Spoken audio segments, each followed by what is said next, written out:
Hey guys, I just wanted to make a quick video here because there's a lot of chatter going around uh, about Juan Soto. There's a lot of people on Twitter with different opinions saying different things, so I wanted to kind of put it all out there for everyone who may not be that familiar with it. Um, so yesterday there was a guy in LA, a news reporter, who basically came out and said that he was at the press conference for Blake Snell, and there was tons of chatter about Soto to the Mets, and the deal was imminent.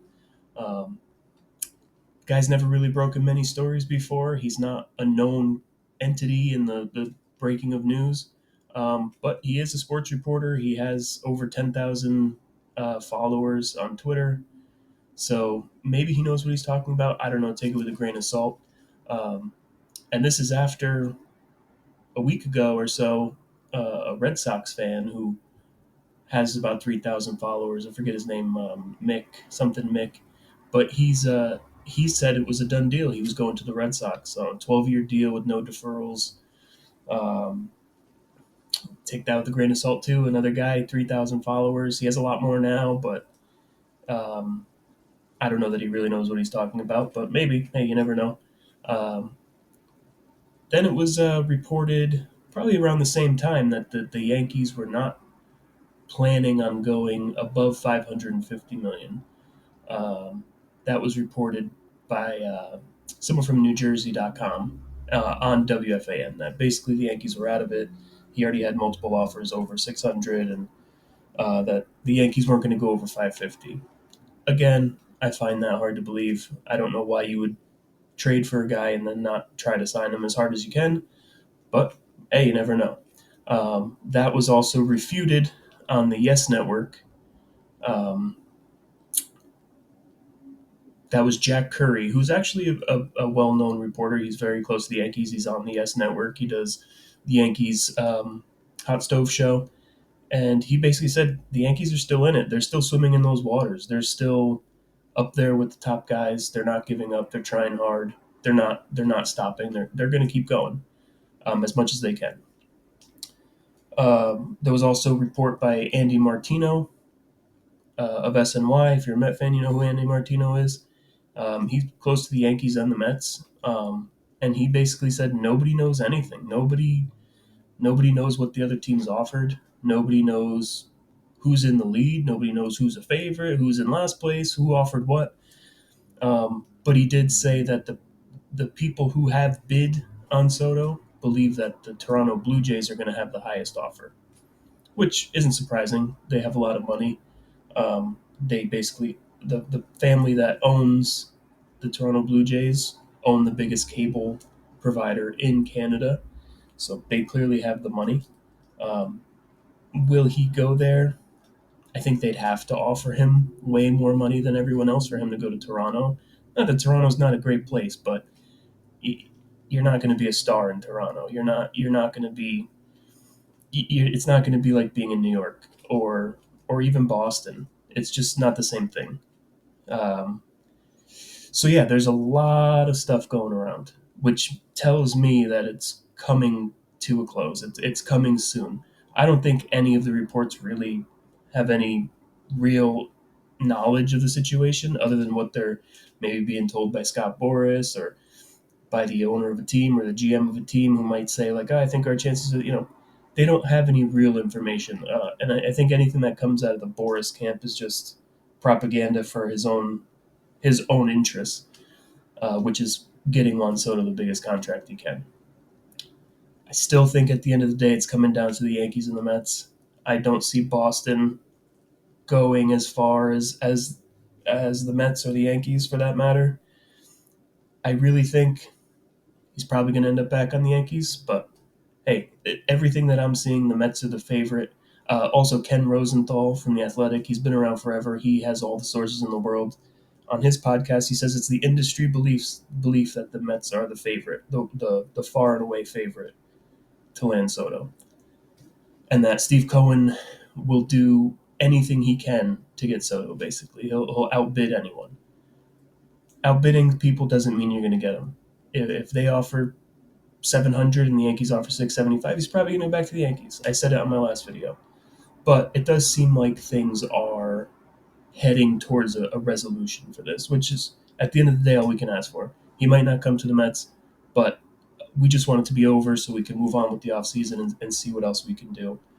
One other thing I wanted to mention is some cope that's going on with some Yankee fans. Anyone who listens to WFAN kind of knows how far that radio station has fallen ever since Mike Francesa left and Joe Beningo left, and the whole station kind of changed. It's unlistenable at this point, especially BT and Sal in the midday. They're pretty terrible. But he put out a tweet basically saying that Juan Soto's not a generational talent. How does a generational talent only hit 285? And it's all that is cope. He's just preparing himself for the possibility of Soto leaving and maybe going to the Mets or going to the Red Sox. And then he's going to say, "Man, they really overpaid for that guy. Why would you pay that much? He's not a generational player. He can't run. He can't play the outfield well. He's just a hitter." Well, he's a generational hitter who's 26 years old. So I really think that's just a lot of trying to hedge his bet a little bit. He's saying, "Oh yeah, I think Soto's going to come back to the Yankees," but even if he doesn't, well, he's not that great. He's not Judge. He's not a great player. He's not a generational talent. Okay, we've all known this guy since he's 19 years old. That he's one of the best players in the game. So yeah, another issue with that show. They're either trying to create clickbait or doing things like this. At the end of the day, it's just an unlistenable show and an unlistenable station at this point. Other than maybe Evan Roberts or the morning show is okay sometimes. But yeah, that's kind of my. I just wanted to put that out to kind of get all the information in one place for anyone who hasn't seen it. But it seems like it's coming to a head. I think within the next week or so, by the beginning of the winter meetings, or at the very least by the end of the winter meetings, it should be settled, and then we can get into the rest of the offseason. Nothing really happens. These big hitters, the big offensive pieces, aren't going to sign until after Soto because he has to set the market. And a lot of the big offensive pieces are, Scott Boras clients like Pete Alonso, and he's going to make sure Soto gets his deal before anyone else does. I actually saw another report before saying that they think that Alonso is going to go. His market's not going to start for a while. That he's going to have a hard time kind of finding a big contract that he wants, and he's going to kind of wait it out, which could work out for us honestly if he's not getting what he wants from someone else. If he's looking at a 7-8 year deal and nobody's willing to give it to him, maybe we can sign him back on a short-term high AV contract, which I think would be the best thing for the Mets. I think that's what they would want. uh, I don't think they want a long-term deal with him, but again, we don't even there's no point even talking about that till after Soto signs. Maybe you see another pitcher or two, but I doubt even that. I think the whole world is waiting on Soto, because the teams that are involved in those big pitchers have to know if they have the money to go and do that. There was a report that the Red Sox uh, told Soto in their meeting that they were planning on adding two more marquee free agents, a pitcher and another fielder, another hitter. But if that's the case, we have to see what Soto does first. I don't. I think if Soto doesn't go to the Red Sox, they're not going to be in necessarily on a big time pitcher. Maybe a trade, maybe a crochet or something like that. But I think they'll kind of stick with their plan of keeping the young players and maybe try to get another pitcher who's young and under control for a while.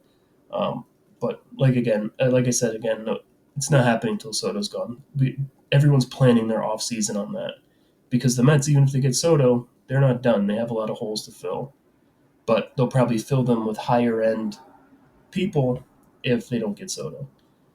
They have a lot of money to spend, and they're going to spend it. So, yeah, that's all I really wanted to say. Let me know in the comments how you guys feel about all this and where you think Soto will wind up, and maybe how much you think the contract will be. That's another thing I found interesting. The contract. Everyone's saying it's now reaching the $600 million level. That's before the offseason, everyone was saying he's getting $700 million. He's getting 700, maybe even more. So the fact that it's just getting to 600 million shows you that either nobody knows what they're talking about, or those numbers are way overblown. And the first team that offers 700 million is probably going to be the one that gets them. Um, because when you have all those teams bunched together making a $600 million offer, three, four, five teams all making around the same offer, then it just becomes, hey, where do you want to play? Would you like to play with the Yankees? Would you like to play with the Mets, the Red Sox, whatever? But as soon as one team says, hey, 600 million, I'm going to go seven, that's probably the team that's going to get him, because I don't know if necessarily anyone else is going to go that high. Um, but we'll see what happens. Anyway, hope everyone has a great rest of your day. Hopefully, this gets resolved soon so we don't have to keep talking about it and he could just be where he's going to be. But until next time, let's go Mets.